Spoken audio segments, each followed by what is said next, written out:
My perfect sisters treated me like a servant for 17 years.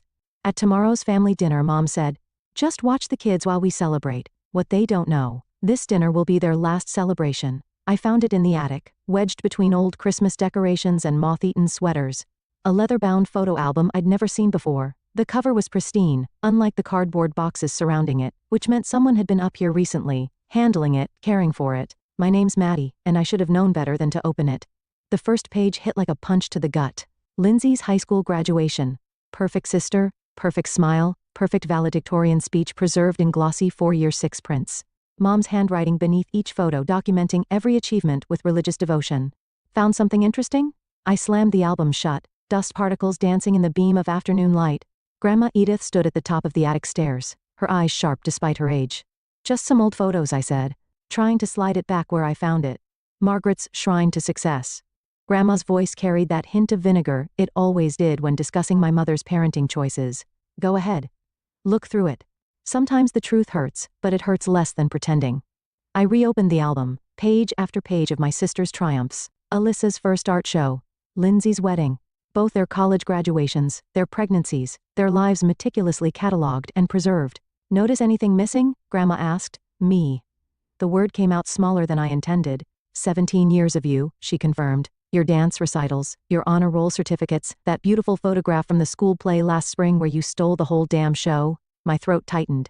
"Maybe there's another album." "Oh, sweet girl." Grandma lowered herself onto a dusty trunk. "You know there isn't." I flipped through more pages, each one a fresh reminder of my invisibility. "Did you know about this? Found it last week when I was helping your mother clean. She was so proud showing me all those pictures. Didn't even notice what she was really showing me." My fingers traced the edge of a photo. Lindsay's first marketing award. "They're all going to be here tomorrow. Family dinner to celebrate Alyssa's pregnancy again. And let me guess, they'll need you to watch Lindsay's kids while they all drink wine and reminisce. Don't they always?" Grandma's laugh was sharp.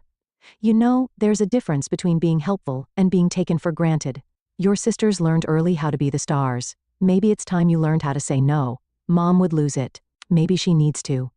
I closed the album, but the images stayed burned in my mind. Years of being the reliable one, the good one, the invisible one, all captured in what wasn't there. "I got accepted to that art school in New York," I said quietly. "Full scholarship. Haven't told anyone yet." Grandma's eyes lit up. "Now that's the kind of news that belongs in an album. Mom wants me to go to state, close to home. Practical." I stood up, dust coating my jeans. She already talked to Lindsay about getting me an internship at her company. "And what do you want?" The question hung in the air like the dust motes, catching light, demanding attention. Below, I could hear Mom in the kitchen, probably planning tomorrow's dinner, probably already counting on me to handle the kids, the cleanup, the countless little tasks that made everyone else's lives easier. I want the word stuck, then broke free. "I want my own damn page in the album."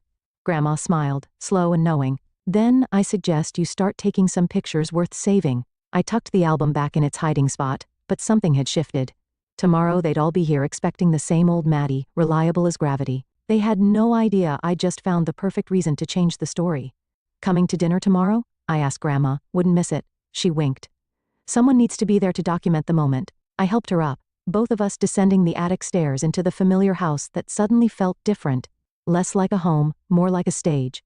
And for the first time I was ready to rewrite my role. The family dinner started exactly as I predicted, with Lindsay dumping her kids in my lap before even saying hello.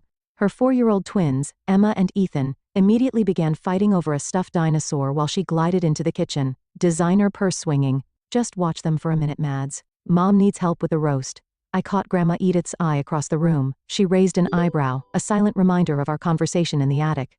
My stomach clenched as I stood up, displacing the twins. "Actually, I need to finish my art portfolio.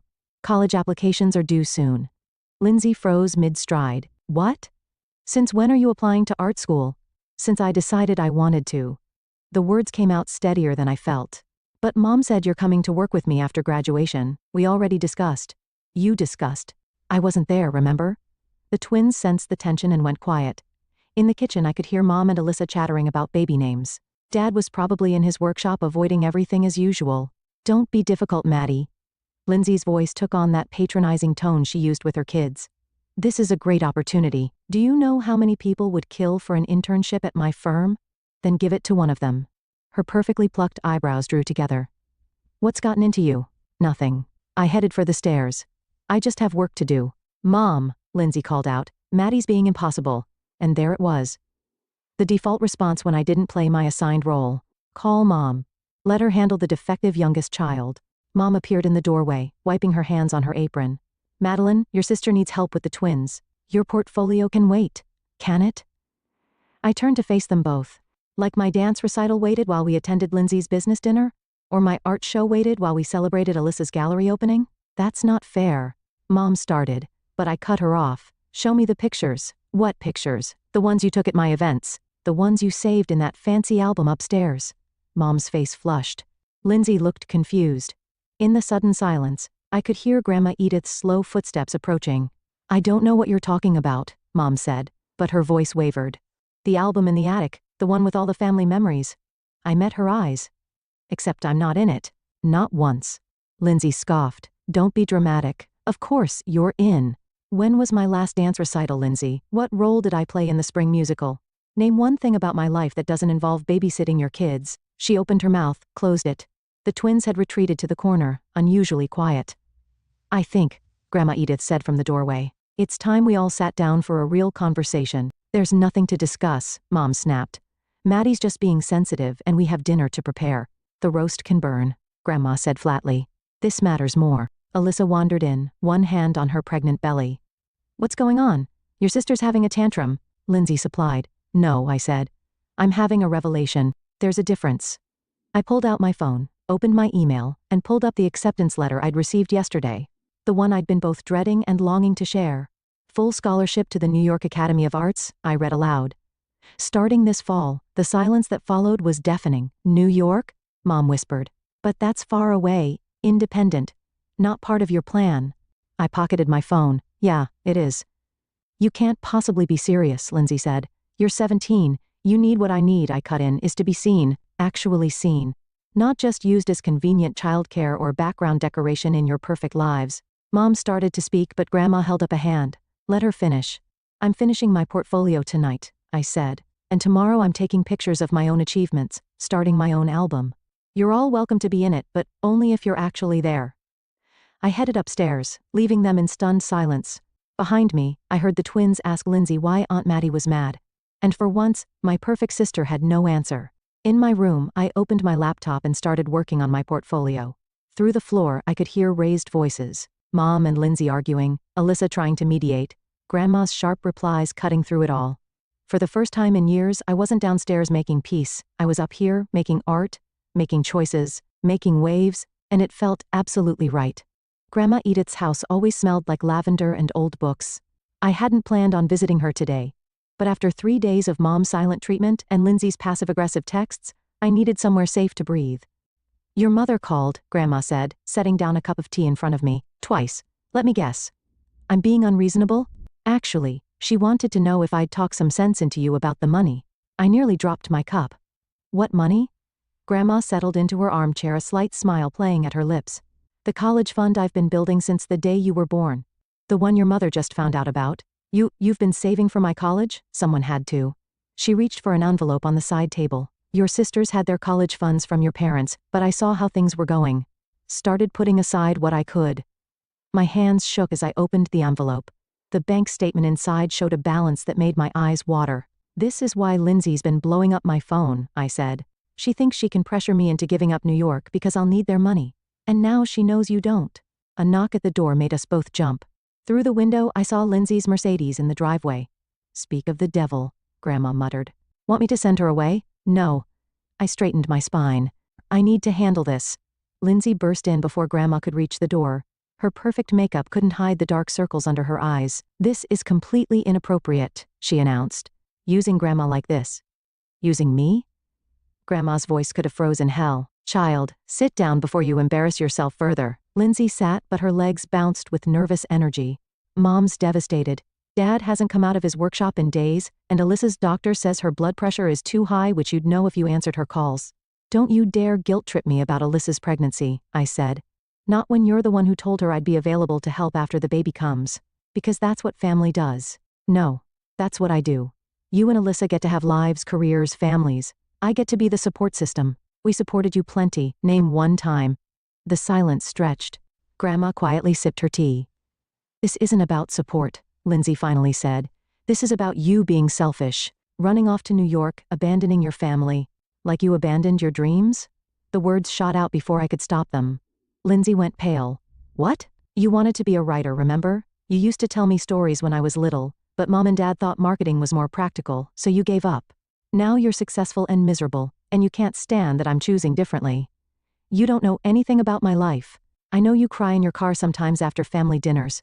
I know you hate your job but keep pushing for promotions. I know you want me to follow your path because it would validate your choices. Tears spilled down Lindsay's cheeks, ruining her mascara. That's not, I'm trying to protect you. From what? Being happy? Being myself? From failing. She stood up, hands clenched. Do you know how hard it is out there? How many people never make it in art? At least with me, you'd have security, a future. Like yours. I met her gaze. Living someone else's version of success? The fight seemed to drain out of her. She sank back down looking smaller somehow, more like the sister who used to read me bedtime stories. I just wanted, she whispered, then stopped. To help? Grandma supplied. Or to control. Lindsay wiped her eyes, leaving black smudges on her fingers. Mom's going to cut you off. She told me to tell you. No car, no phone, no support if you go to New York. I looked at Grandma, who nodded slightly. I don't need it, but I got a full scholarship. I have Grandma's support, and most importantly, I have myself. I stood up. You used to tell me stories about brave girls who fought dragons, remember? Maybe it's time I fought mine. Lindsay stared at me for a long moment, then gathered her purse with trembling hands. At the door she paused. The dragons, she said softly. They always won in my stories. No, I corrected her. You just stopped writing before the ending. After she left, Grandma and I sat in silence watching steam rise from our cups. Outside, Lindsay's car stayed parked for several minutes before finally pulling away. Well, Grandma said, I believe that's what they call a breakthrough. I wasn't sure if she meant for Lindsay or for me, maybe both. Dad's workshop smelled like sawdust and broken promises. I found him there, sanding the same spot on a cabinet he'd been working on for months, his shoulders hunched against the world. Your mother's crying again, he said without looking up. I know. Alyssa called, said she might lose the baby from stress. The guilt hit like a physical blow, but I forced myself to stand straighter. That's not fair, Dad. He finally turned, his eyes tired behind his safety glasses. None of this is fair, Maddie, but it's family, is it? I picked up a wood shaving, let it fall. Because from where I stand, family looks a lot like sacrifice, just not everyone's doing the sacrificing. He set down his sandpaper, a rare sign he was actually engaging. You think I don't understand sacrifice? I gave up my architecture career to support your mother's teaching, to be here for you girls. And how's that working out for you? Hidden in your workshop while everything falls apart? The truth hung between us like dust in the sunbeams. Dad reached for his sandpaper again, but I stepped forward and placed my hand on the cabinet. I found my college essay, I said, the one I wrote last year about wanting to study art. It was in the trash after Mom reviewed it. His hand trembled slightly. She means well. She means what's best for her version of this family. Just like she meant well when she convinced Lindsay to study marketing instead of writing. Just like she meant well when she told Alyssa her art was just a hobby until she got married. Your mother isn't the only one responsible. I met his eyes. You saw it all happening. You just decided it was easier to build furniture than stand up for your daughters. The workshop door opened, and Mom stood there, her face blotchy from crying. Gregory, I need you to talk sense into her. She's throwing away everything we planned. Like you threw away my essay? The words shot out before I could stop them. Mom froze. Dad suddenly became very interested in his sandpaper again. I was protecting you, she whispered. No. You were protecting yourself, your perfect family narrative, your controlled little world where everyone plays their assigned role. That's enough. Dad's voice cracked through the air like a whip, surprising us all. Margaret, sit down. Maddie, you too. We sat on his work stools, the three of us forming a triangle of tension. I got another letter today, I said, into the silence. From the New York Academy, they want to feature my portfolio in their incoming student showcase. Mom started to speak, but Dad held up his hand. Let her finish. They said my work shows remarkable emotional depth and technical promise, that I could have a real future in fine arts. I pulled out my phone, showed them the email. The first person I wanted to tell was you, Mom, both of you, but I knew you'd find a way to turn it into something wrong. Mom's lips trembled. We only want what's best. For who? Dad's question cut through her practiced response. We both stared at him. For Maddie or for your idea of who she should be? Gregory? No, Margaret. I've been quiet too long. He stood up, pacing between his half-finished projects. I watched you reshape Lindsay's dreams until she forgot they were ever hers. I said nothing when you convinced Alyssa that art was just a phase. But I'm done building cabinets while you dismantle our daughters. Mom's face went white. How dare you? He's right. The words felt like liberation. And you know he is. That's why you're fighting so hard against my choice. Because if I succeed, it proves you were wrong about everything. I was never wrong about wanting to protect you. From what? From being happy? From being ourselves? Dad picked up a small wooden box from his workbench. One I'd never seen before. Inside were newspaper clippings, old sketches, report cards. My report cards, my sketches. My achievements. I kept them, he said quietly. Everything you thought no one noticed. Mom stared at the box like it was a bomb about to explode. In a way it was. I'm going to New York, I said standing up, and I'm done feeling guilty about it. I left them there. Mom with her shattered certainties, Dad with his box of secret pride and years of unspoken truths floating in the sawdust between them. In the driveway, my phone buzzed with a text from Alyssa. We need to talk. The day wasn't done with me yet. Alyssa's apartment looked like a tornado of art supplies had collided with a baby boutique. She sat cross-legged on her paint-splattered couch, one hand resting on her swollen belly, the other clutching a mug of tea. You're killing Mom, she said without preamble. Funny, she's doing the same to me. This isn't a joke, Maddie. Her blood pressure's through the roof. Dad's talking about therapy, and my doctor says if I don't reduce stress, don't. I stepped over a stack of parenting books. Don't make your pregnancy complications my fault. I'm not. I'm telling you what's happening while you're busy planning your great escape. The bitterness in her voice caught me off guard. Alyssa had always been the peacemaker, the free spirit. Now she sounded more like Lindsay. Remember when you wanted to go to art school? I asked quietly. She flinched. That was different. Was it? Or did Mom just convince you it was? I grew up, Maddie. I realized that art was just a hobby, that you needed something more practical. I picked up one of her recent paintings leaning against the wall. Is that why you still paint every day? Why your entire apartment is a studio? I have a gallery showing next month. Which Mom calls your little hobby show while she brags about Lindsay's promotion? Alyssa set down her mug hard enough to slosh tea onto her coffee table. What do you want from me? I want you to admit that you're angry, not at me, at yourself, for letting them clip your wings. You don't understand. I have a baby to think about now. I need stability. You need to be honest about who you are, what you want. What I want. She stood up, surprisingly agile despite her pregnancy. I want my family whole. I want my sister to stop tearing everything apart just to prove a point. What point? That I deserve to exist outside of your needs? The silence that followed felt like glass about to shatter. I saved all your drawings, she said finally. From when you were little. When you'd sit in my studio and try to copy everything I did. I remember. You were the only one who encouraged me. And now you're better than I ever was. Her voice cracked. You're going to New York to live the dream I gave up, and I'm stuck here painting nursery murals and pretending it's enough. The truth of it hung between us like smoke. Come with me, I said suddenly. What? After the baby. Come to New York, there are galleries there, opportunities. Stop it. She wrapped her arms around herself. Just stop. Why? Because it's easier to resent me than admit you're trapped? Because I can't. The words exploded out of her. I can't leave Mom and Dad. I can't disappoint everyone. I can't be you. My phone buzzed. Another text from Lindsay, probably about Mom's latest crisis. I ignored it. You know what the worst part is? Alyssa continued. Tears streaming now. You're right. About everything. About Mom, about our choices, about this whole twisted family dynamic. But knowing doesn't change anything. It changes everything.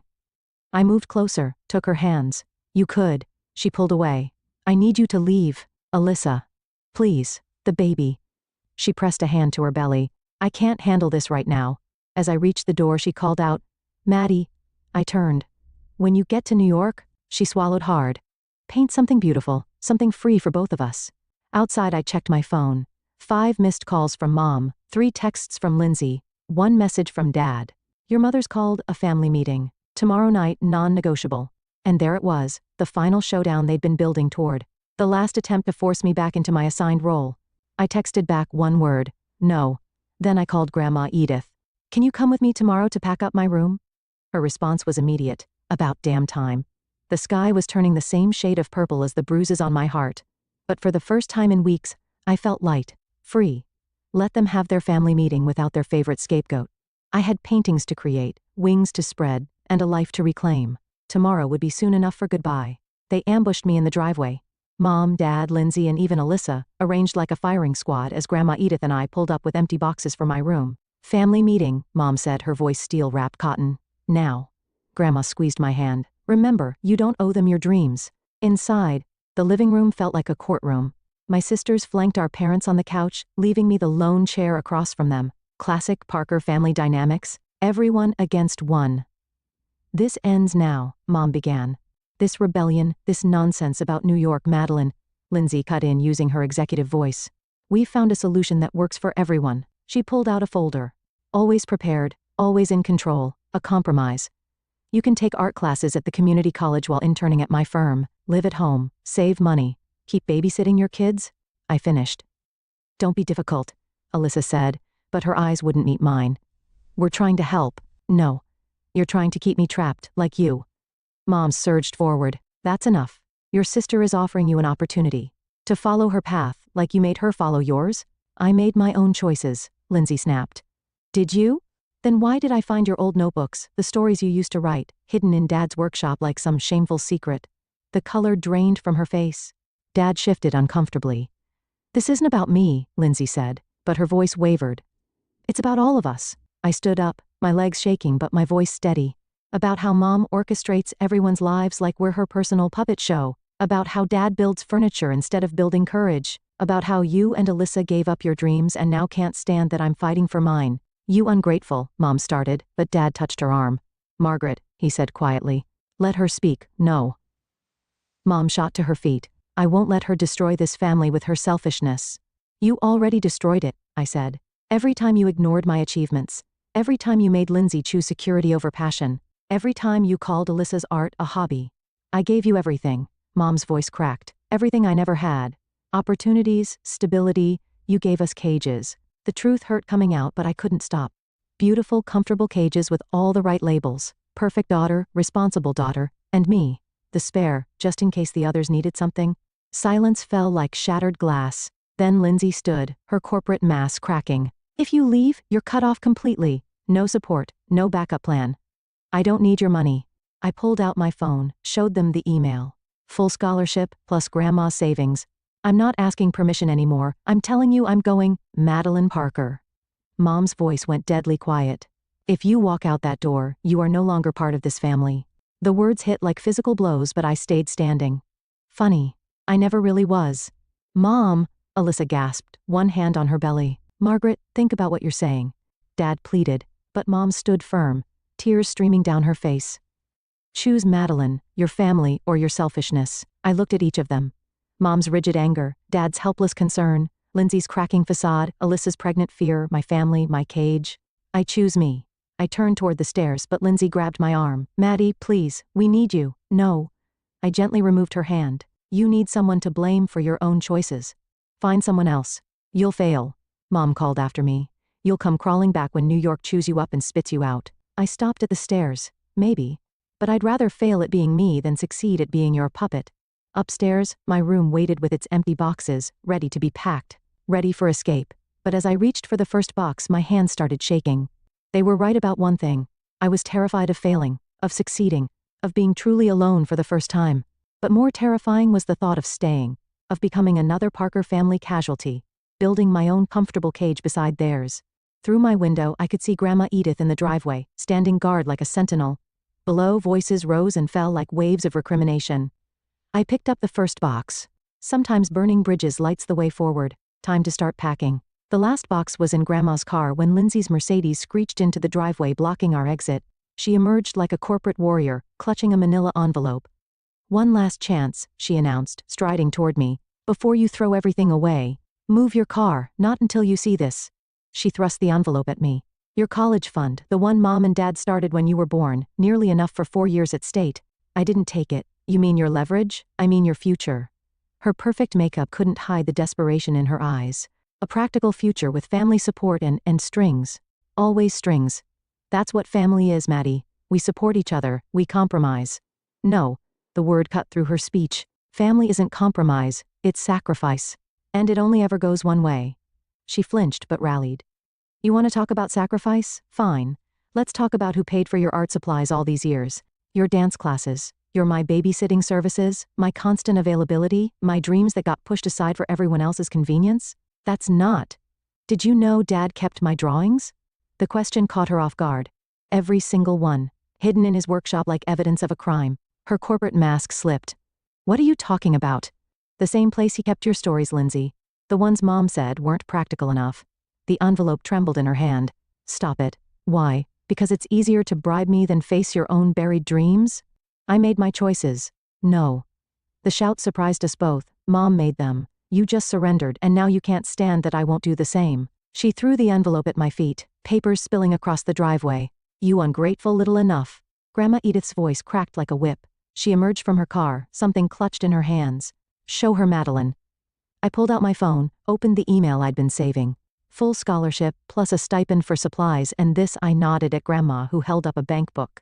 Grandma's been saving for me since I was born. A separate account Mom never knew about. Lindsay staggered like I'd struck her. You planned this, all of it? No. I just refused to let my dreams become another Parker family casualty. You'll fail, she whispered. But the words lacked conviction. You'll end up alone. I already am alone. The difference is now I'll be alone on my terms. Movement caught my eye. Dad standing in the doorway watching. Behind him, Mom sat on the stairs, head in her hands. Alyssa nowhere to be seen. Move your car, I said again. Or what? Or watch me leave anyway. Without the perfect goodbye you're trying to script. Something broke in her expression. The corporate mask, the perfect sister facade, the weight of decades of compliance. I used to write about girls like you, she said softly. Brave ones. Free ones. Before Mom convinced you it was childish? She nodded, tears tracking through her makeup.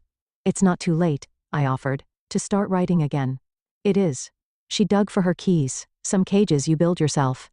As she moved her car, Dad finally stepped forward. Maddie. I know, Dad, the workshop, the drawings. I should have. Yes, you should have. He handed me something. A small wooden box, beautifully crafted. Inside I found my first crayon drawing carefully preserved for your new studio, he said quietly. Behind us, Mom's sob echoed from the house, but she didn't come out. I hugged Dad briefly, nodded to Lindsay, and got into Grandma's car. As we backed out, I caught a final glimpse of my family. Dad standing alone in the driveway, Lindsay frozen by her Mercedes, Mom's shadow in the doorway. Ready? Grandma asked. I looked down at the wooden box in my lap, then at the scattered college fund papers on the driveway. Lindsay's last attempt at control blowing away in the wind. Yes. Sometimes revenge isn't about hurting others. Sometimes it's about saving yourself. We turned onto the main road, leaving behind the house, the expectations, the carefully constructed cage of family obligation. Ahead lay New York, freedom. A blank canvas waiting for the first bold stroke. I didn't look back. My first gallery showing at the Academy brought an unexpected crowd. Among the viewers studying my work, I spotted a familiar silhouette, Dad, standing before my centerpiece painting. The canvas showed 3 birds in a gilded cage, the door open, one flying free while the others remained perched inside. I'd titled it Family Portrait. You captured your mother's eyes, he said as I approached. In the bird that's staying behind. I didn't think you'd come. Wouldn't miss it. He gestured to the painting, though I suspect I'm the perch they're sitting on. The truth of it made us both wince. How is everyone? I asked. More out of courtesy than desire to know. Your mother's in therapy, finally. He ran a hand through his graying hair. Lindsay's writing again, short stories after the kids are asleep, and Alyssa. He smiled slightly. She turned her nursery mural into a full exhibition. Small gallery, but it's a start. Something tight in my chest loosened just a fraction. And you? Sold the cabinet business. His eyes remained on the painting.